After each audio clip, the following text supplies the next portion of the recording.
नमस्कार साथियों, स्वागत है आप सभी का हमारे खुराना क्लासेस यूट्यूब चैनल पर।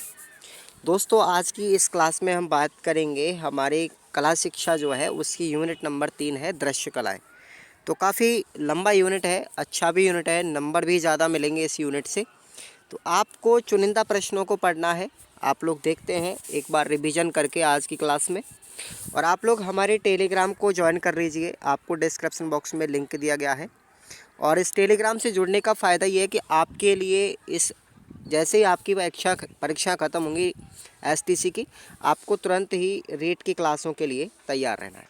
आपको नोटिफिकेशन मिल जाया करेगा और टेलीग्राम पर आपको पीडीएफ भी मिल जाया करेंगी, नोट्स मिल जाएंगे आपको। ठीक है, चलिए। तो पहला क्वेश्चन आपके लिए है कि दृश्य कलाओं से शरीर का कौन सा अंग संबंधित है।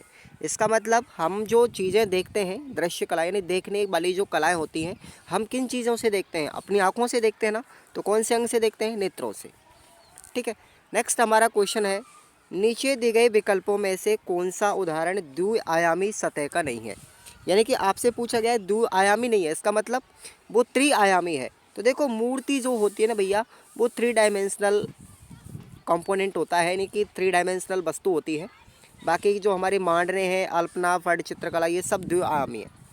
हमारी मूर्ति क्या है? त्रिआयामी है। कला रचना के अंतर्गत प्रयोग में आने वाले कला तत्वों की पारस्परिक संबद्धता व समन्वयता क्या कहलाती है? उसको साथियों हम सामंजस्य कहते हैं। समझ में आया? सामंजस्य कहते हैं। कला रचना में वह सिद्धांत जिसके अनुसार चित्र के सभी तत्वों के समग्र समायोजन में पूर्ण साम्यावस्था हो, उसे क्या कहते हैं? उसे हम कहेंगे साथियों संतुलन। ऑप्शन आपका डी करेक्ट हो जाएगा। देखिए, थोड़ा सा परेशानी है, मुझे गले में थोड़ा सा ज़्यादा दिक्कत है, फिर भी आपके लिए मैं परेशानी को सहन करके आपको वीडियो बना रहा हूँ। तो आप लोग थोड़ा सा इसका बेनिफिट उठाइए। ठीक है साथियों। क्वेश्चन है अपना कि किसके प्रयोग से द्विआयामी तल पर त्रिआयामी प्रभाव उत्पन्न किया जाता है। तो वो है हमारा आंसर तान। तान के द्वारा द्विआयामी जो तल होते हैं, वस्तु होती है, उन पर त्रिआयामी प्रभाव प्रकट किया जाता है तान के द्वारा। नेक्स्ट हमारा क्वेश्चन है, देखिए, अब यहाँ पर मैं थोड़ा सा जिक्र करूँगा रेखाओं के प्रकार की। तो रेखाओं के प्रकार की यहाँ पर फिलहाल में यहाँ पर ऑब्जेक्टिव टाइप में तो आपको समझ में नहीं आएंगे, लेकिन आगे मैं थोड़ा सा विस्तार से बात करूँगा कि रेखाओं के प्रकार कितने होते हैं और प्रत्येक रेखा का क्या क्या प्रभाव होता है, उसका क्या क्या मतलब होता है। ठीक है ना। तो इन प्रश्नों को यहाँ पर छोड़ देते हैं एक बार। चलिए आगे बात कर लेते हैं। डार्क शेड यानी जो गहरी छाया देने के लिए हम किस पेंसिल का प्रयोग करते हैं भैया?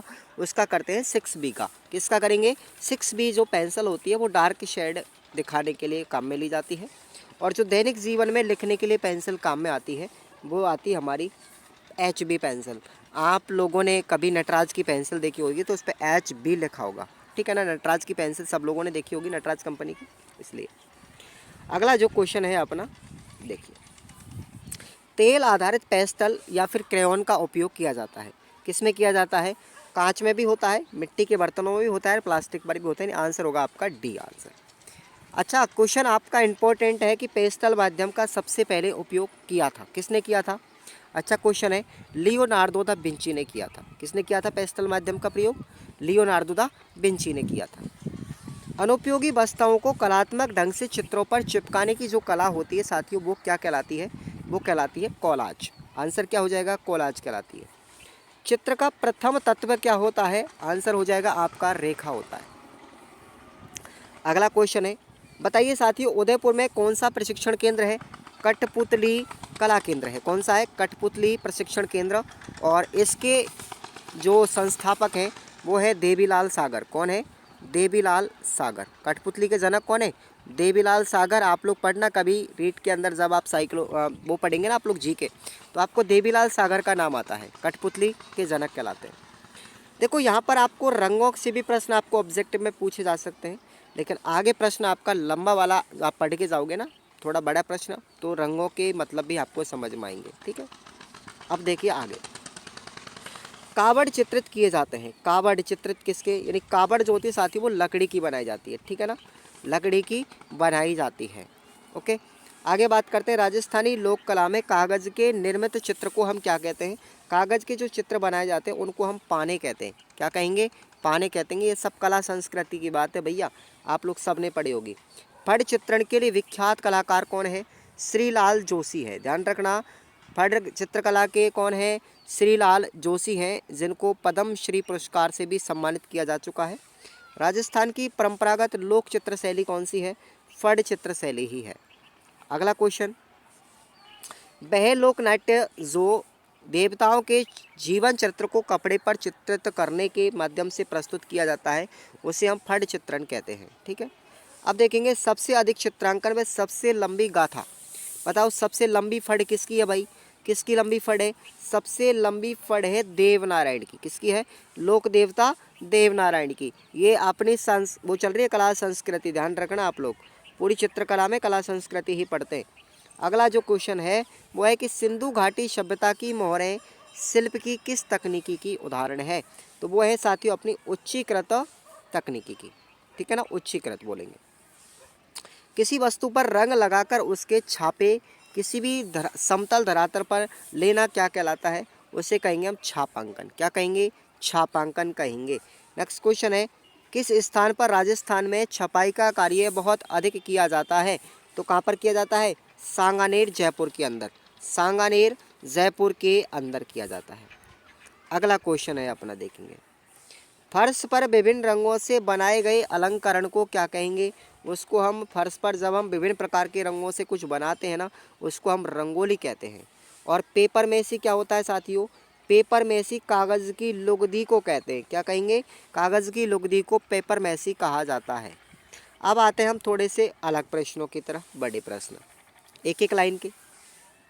द्विआयामी आकृति किसे कहते हैं? बताओ, द्विआयामी आकृति यानी कि वह समतल सतह जिसकी लंबाई और चौड़ाई होती है, केवल 2 ही आयाम होते हैं, वो द्विआयामी कहलाती है।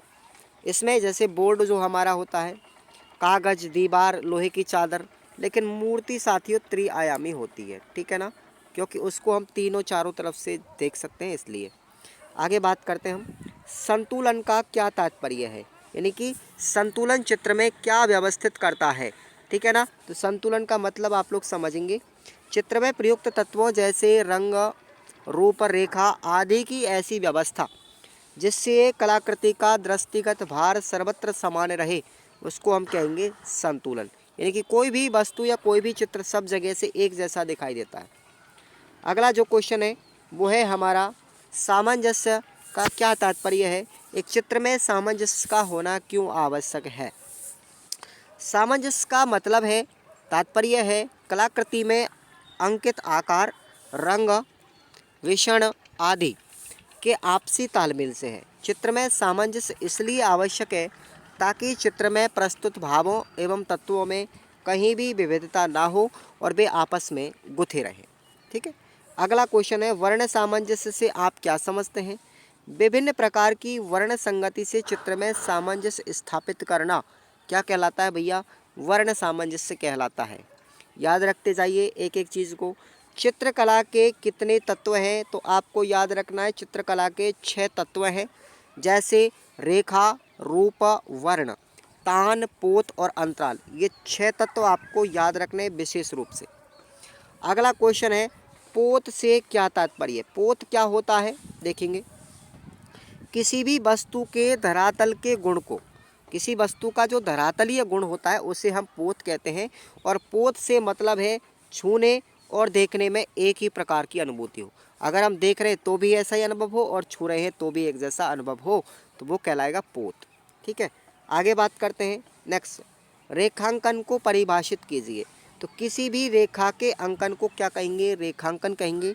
और रेखांकन के आधार पर ही चित्र, लिपि, विभिन्न प्रतीकात्मक प्रतीकों का, विभिन्न चित्रात्मक प्रतीकों का क्या होता है? विकास हुआ है।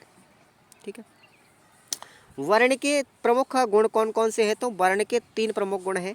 पहला है रंगत, दूसरा है मान और तीसरा है सघनता। इसको आप याद रखना। अब देखेंगे हम रंगों की बात कर लेते हैं। द्वितीयक रंग क्या है?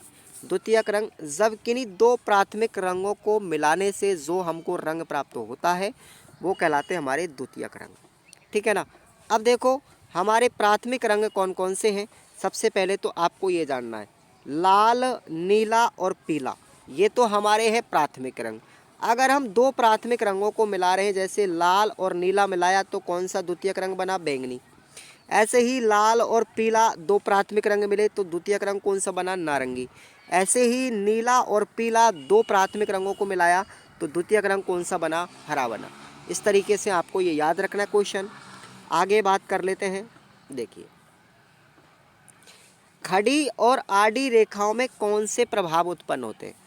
तो खड़ी अथवा लंबवत रेखा ऊंचाई और ऊर्ध्वगमन की प्रतीक होती हैं, जो हमारे मन में उच्चता, महत्वाकांक्षा, दृढ़ता, गौरव और अभिजात स्थिरता व शाश्वतता की अनुभूति जगाती है। जबकि आड़ी रेखा या क्षैतिज रेखाएं होती हैं, वो हमारी मानसिक शांति, विश्राम, निष्क्रियता, संतुलन, स्थिरता, मौन आदि की क्या है? पहचान कराती है, यानी द्योतक है, यानी हमको प्रभावित करती है। ठीक है ना। अब आगे बात करते हैं। अगला क्वेश्चन, कोणीय रेखाएं किसे कहते हैं? तो कोणीय रेखा बिजली की कड़कड़ाहट, संघर्ष, तनाव आदि को प्रतिबिंबित करती है। और क्षैतिज रेखाएं किसे कहते हैं? क्षितिजाकार रेखा धरातल पर सीधी पड़ी हुई अंकित की जाती है। जैसे ये मैंने डाल दी भैया, सीधी है बिल्कुल, तो ये क्षैतिज रेखा। अब बात करते हैं रेखांकन कितने प्रकार का होता है। तो रेखांकन के प्रकार आपको याद रख लेने हैं। रेखांकन पहला है स्वतंत्र रेखांकन, दूसरा है स्मृति रेखांकन, तीसरा है प्रतिरूपात्मक रेखांकन, चौथा है यांत्रिक रेखांकन, पांचवा है सीमांत रेखांकन, छठवां है सांकेतिक रेखांकन, सातवां है प्राकृतिक रेखांकन और आठवां है वस्तु रेखांकन। ये प्रकार आपको याद रखने भैया। अगला क्वेश्चन आप लोग देखेंगे। देखिए, समीपवर्ती वर्णों के तीन नाम। तीन नाम आपको, नहीं, समीपवर्ती वर्ण कई प्रकार के होते हैं, तो आपको तीन याद रखने, जैसे लाल है, केसरिया है और केसरिया लाल है। यानी कि एक तो हो गया लाल, दूसरा हो गया केसरिया और तीसरा हो गया केसरिया प्लस लाल, ये दोनों का मिक्सचर हो गया। तो तीन हमारे समीपवर्ती रंग हो गए। उसके बाद में हमारे देखिए, रंगत किसे कहते हैं? तो रंगत वर्ण की प्रकृति होती है, इससे रंगों का अंतर स्पष्ट समझ में आता है, जैसे लालपन, नीलापन, हरापन। ठीक है ना। तो ये क्या हमारी रंगत है। ऐसे ही मान किसे कहते हैं? तो मान कहेंगे रंगत के हल्केपन या गहरेपन को। अगर कोई रंगत हल्की है या फिर गहरी है, वो क्या कहलाएगी? मान कहलाएगी, उसकी विशेषता। अगला है सघनता। सघनता क्या है? सघनता से वर्ण की शुद्धता का ज्ञान होता है। ठीक है ना। आगे बात करते हैं। गर्म रंग यानी उष्ण रंग किसे कहते हैं भैया? उष्ण रंग कैसे होते हैं? यानी जो रंग तीव्र होते हैं, जिन्हें हम अधिक देर तक नहीं देख सकते, जिन रंगों के देखने से हमारी आंखों में ऊष्मा होती है, वो उष्ण रंग कहलाते हैं। जैसे पीला है, केसरिया है, लाल है। इसी तरीके से ठंडे या शीतल रंग कौन कौन से होते हैं? जिनको हम अधिक देर तक देख भी सकते हैं और देखने से हमारी आंखों को ठंडक महसूस होती है, जैसे हरा, नीला और बैंगनी। ठीक है ना। आप लोग याद कर लेना। अगला जो क्वेश्चन है, आगे देखिए, तान के दो प्रभाव बताइए। तो तान, अब समझिए आप लोग, काले व सफ़ेद रंगों द्वारा चित्र की प्रमुख रंगतों में संतुलन इससे स्थापित किया जाता है। और दूसरा प्रभाव है कि तान के प्रभाव को रंग का मान बदल कर भी बढ़ाया जा सकता है। ठीक है। अब देखिए अगला क्वेश्चन, तान किसे कहते हैं? किसी भी वस्तु के धरातलीय गुण को तान कहते हैं, हम पढ़ चुके हैं। अगला क्वेश्चन है, देखिए, छापांकन हम पढ़ चुके हैं। ओके। अब आते हैं थोड़े बड़े प्रश्नों की तरफ। आगे, शिल्प किसे कहते हैं? किसी भी पदार्थ से निर्मित ठोस रूपाकृति को, जिसे हम चारों ओर से देख सकते हैं, उसे हम कहेंगे शिल्प कहते हैं। ठीक है ना। याद रखना आप लोग। अब बात करते हैं, राजस्थान की पारंपरिक लोक कलाओं को मुख्यतः कितने भागों में डिवाइड किया गया है? तो दो भागों में डिवाइड किया गया है। एक तो है लोक चित्रण परंपरा, दूसरा है लोक संगीत अथवा लोकवाद्य परंपरा। तो ये आप लोग दो याद रखना। नेक्स्ट अपना क्वेश्चन है, रंगोली बनाने की दो प्रमुख विधि। इनका आगे हम डिस्कशन भी करेंगे। पहली है मुक्त हस्त व्यायाम, यानी बिना हाथ मुक्त हस्त विधि और दूसरी है स्टेंसिल व छलनी विधि। ये रंगोली बनाने की विधि है। आगे बात करते हैं, बंधेज से आपका क्या अभिप्राय है? तो कपड़ों को मोड़कर उकेरी गई आकृतियों की रंगदार गांठों को हम क्या कहेंगे? बंधेज कहेंगे। ठीक है ना। आगे बात करते हैं, भित्ति चित्रण में प्रसिद्ध दो पद्धतियाँ कौन सी है? भित्ति चित्रण बनाने की दो प्रचलित पद्धतियाँ, और ये आप लोग विशेषकर पढ़ते आए होंगे। पहली है आला गीला पद्धति और दूसरी है टेम्परा पद्धति। ठीक है। उसके बाद पेच वर्क का दूसरा नाम क्या है? तो दूसरा नाम है पेबंद। क्या बोलेंगे इसको? पेबंद बोलेंगे भाई। अगला क्वेश्चन है अपना, देखिए आगे,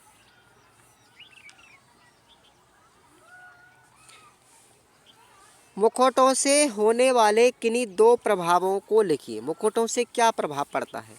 तो इससे व्यक्ति जैसा भी हो चाहे वैसा प्रदर्शन करेगा। इससे व्यक्ति जैसा भी चाहे वैसा प्रदर्शन कर सकता है।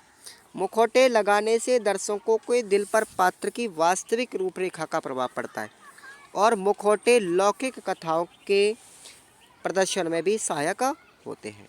ठीक है ना। अब हम बात करते हैं, अगला क्वेश्चन है कि दृश्य कलाओं की आवश्यकता और उसका महत्व क्या है। ठीक है, आराम से तसल्ली के साथ पढ़िए, धीरे धीरे, कोई दिक्कत वाली बात नहीं है। तो चलिए, क्वेश्चन का आंसर है आपका, दृश्य कलाओं की आवश्यकता और महत्वता सर्वविदित, यानी सारे लोग जानते हैं।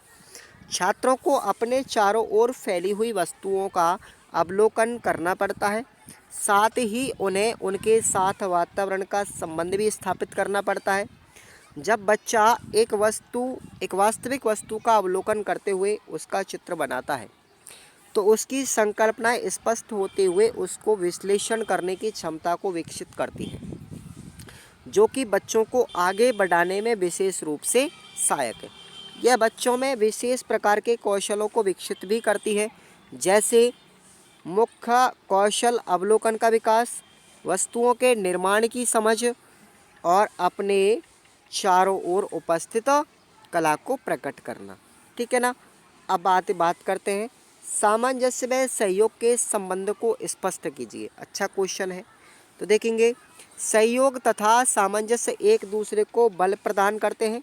सहयोग के द्वारा ही संयोजन में आकारों को इस प्रकार व्यवस्थित किया जाता है कि उसमें अलग अलग चित्रों का भ्रम उत्पन्न न होकर उसमें अनुभूत एकता दिखाई दे।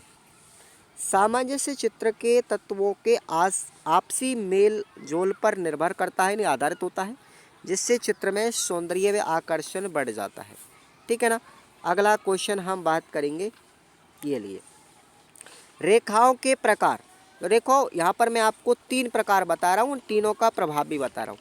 रेखाएं बहुत प्रकार की होती हैं हालांकि, लेकिन अब देखो आप लोग, जैसे सीधी खड़ी रेखा, तो यह धरातल पर सीधी ऊपर की ओर खड़ी होती है और इसका काम क्या है, इसकी पहचान क्या है, क्या भाव दर्शाएगी? ये शक्ति, स्थायित्व, दृढ़ता, निश्चय और प्रगति का भाव दिखाती है। ठीक है ना। उसके बाद क्षितिजाकार रेखा क्या करती है? तो ये धरातल पर सीधी पड़ी हुई होती है और ये रेखा जो है ये हमारे शांत, निश्चित और विश्राम आदि के भावों को अभिव्यक्त करती है।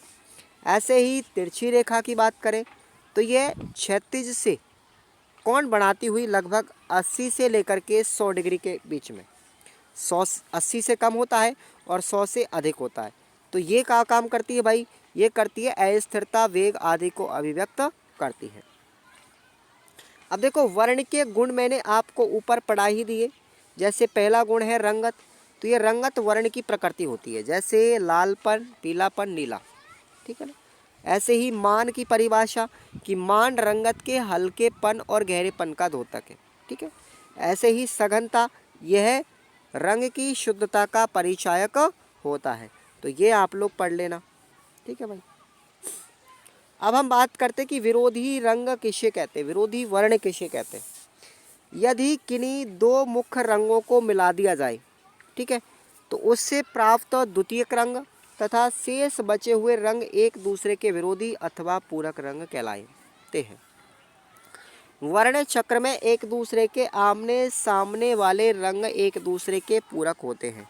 तो वर्ण चक्र तो आप बना नहीं सकते, लेकिन याद रख लेना इसको। अपना प्रश्न है, वर्ण प्रभाव से क्या अभिप्राय है?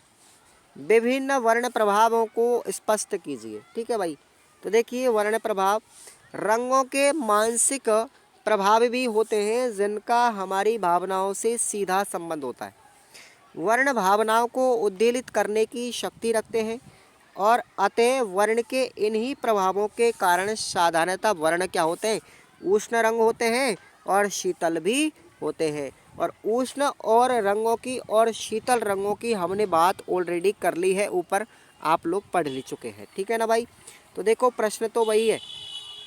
आगे बात करते हैं पेस्टल क्या है? क्या है पेस्टल और ये कितने प्रकार का होता है? ठीक है ना, तो देखिए पेस्टल तो भैया दो प्रकार का होता है। ठीक है ना, जैसे सूखा पेस्टल है हमारा, सूखा पेस्टल भी दो तरीके का होता है, एक तो होता है कठोर पेस्टल और दूसरा है मुलायम पेस्टल। सेकंड टाइप है इसका कि तेलीय पेस्टल भी होता है, इसमें तेलीय पेस्टल भी होता है, तो इसको भी आप लोग याद करना है। आगे बात करते हैं अगले क्वेश्चन पर। ये सब प्रश्न आप लोग छोटे छोटे प्रश्नों में पढ़ चुके हैं। अब प्रश्न है कि पोत और अंतराल में क्या संबंध है? ठीक है ना, तो देखिए चित्र में अंतराल की एक रचना को पोत की सहायता से भंग किया जा सकता है और इस प्रकार उसमें रुचि उत्पन्न की जा सकती है। यदि दो आकार, परिमाण तथा रचना में एक समान है तो पोत द्वारा असंतुलन प्राप्त किया जा सकता है। आधुनिक कला में कोलाज का विकास पोत के प्रति रुचि उत्पन्न करने से ही हुआ है, जिसके माध्यम से चित्रभूमि पर विभिन्न वस्तुओं को चिपका करके चित्रभूमि की एक रचना को तोड़ा जा सकता है। पोत तथा अंतराल के परस्पर संबंध के कारण ही कला की अभिव्यक्ति को सार्थक रूप दिया जा सकता है। एक प्रश्न अब आपको याद रखना है ये वाला कि कोलाज बनाने की जो विधि है वो एक आपको याद करनी है और विशेष रूप से इम्पोर्टेंट है। हालांकि मेरा गला थोड़ा ख़राब है और मैं इतना ज़्यादा नहीं बोल सकता साथियों, माफ़ी चाहूँगा, लेकिन प्रश्न पर आप लोग निशान लगा लेना कि कोलाज बनाने की इम्पोर्टेंट विधि है ये, जिसको आप याद करके जाएंगे। ठीक है ना, अब बात कर लेते हैं अगले प्रश्न पर। देखिए आप लोग, फड़ पेंटिंग, फड़ चित्रण क्यों किया जाता है? एक प्रश्न आपका ये वाला है जिसे आप लोग नोट कर लीजिए, अपनी सीरीज में निशान लगा लें आप लोग यहीं से ही। ठीक है भैया, क्योंकि बहुत लंबा हो जाएगा यूनिट, है ना। चलिए अगला जो प्रश्न है देखिए आप लोग, ये वाला है कि शिल्प के कौन कौन से प्रकार हैं? तो जैसे पहला प्रकार है उच्चीकृत, दूसरा है उभारदार, ठीक है, और तीसरा है दबी हुई। ये तीनों ही आपको याद रखने हैं शिल्प के प्रकार। ठीक है ना भैया, तो याद करके जाना। एक क्वेश्चन है कि पेपर मैसी तैयार करने की विधि, इम्पोर्टेंट है क्वेश्चन, निशान लगा लो सबके सब। मैं बोलूँगा तो नहीं इसका आंसर, लेकिन पढ़ना ज़रूर है आपको ये किसी भी कंडीशन में, है ना भैया। तो आप लोग ध्यान रखेंगे। चित्र और मूर्ति में क्या अंतर है? स्पष्ट करना है चित्र और मूर्ति में, है ना। प्रश्न इम्पोर्टेंट ही बता रहा हूँ, आप लोग पढ़ के ज़रूर जाना है, किसी भी हालत में छोड़ना नहीं है आपको, चाहे कुछ भी हो जाए। और बात करते हम यहाँ पर निबंधात्मक प्रश्नों की, तो प्रश्न अपना पहला ही इम्पोर्टेंट है, याद रखना, कला शिक्षा के मूल तत्व कौन कौन से हैं, ये प्रश्न है। हालांकि मैंने ऑलरेडी निबंधात्मक प्रश्न है ना, मैंने किस में बता दिए, निबंधात्मक छोटे बड़े 20 मॉडल पेपर जो आपको मैंने बताए हैं ना, उनको आप लोग से हर तरीके से स्वीकार कर लो और उनको आप लोग पढ़ के चले जाओ। उतना बहुत है साथियों, कोई टेंशन वाली बात नहीं है, आप लोग चिंता नहीं करना है। धन्यवाद।